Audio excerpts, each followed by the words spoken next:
সকালে আমি এই মায়ের ভোগের জিনিসপত্র নিয়ে আসছি, এসে হঠাৎ দেখছি যে বলছে এরা মন্দিরে কালকে বাসটা ভেঙে দিয়েছে। বাসটা ভাঙলে কি করে?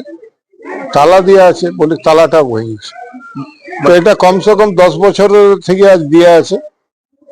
রানীমার ফরেন থেকে লোক এসেছিল, আমার সামনে 20-25 হাজার টাকার দিন ছিল, তখন নেই। তবে যে হোক সে দিছেই, যাই হোক দানপেটিতে যা আছে ছেলে তো মোটামুটি আমাদের দরকারও পড়ে নাই, অতএব খোলা হয়নি।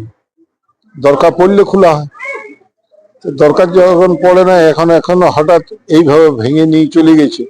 কিছু চাপতলিয়া তো ইলিগাল লোক, বাইরের লোক এসে এখানে বসবাস করছে। এটা প্রশাসনকে খুব নজর দিবার দরকার।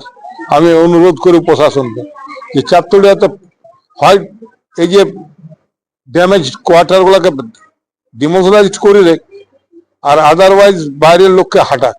এখানে ভেঙেছে এখানে মন্দিরের ইয়েগুলো সব নিয়ে গেছে।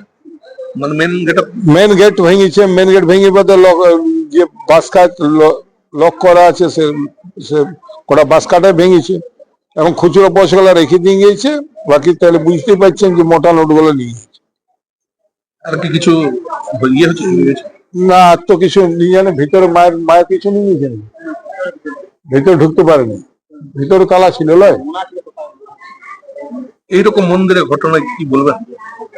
কি বলবো, প্রশাসন একটু অ্যাক্টিভিটি হোক। আর এইগুলা যদি বলে চোর আমি চুরি করবো, তাহলে তো আর কিছু বলার নেই। নজর মাঝে মাঝে প্রশাসনকে দেওয়া উচিত। একবার এলে একবার ঘুরে গেল, ন্যাশনাল হাইওয়ের ব্যাপার।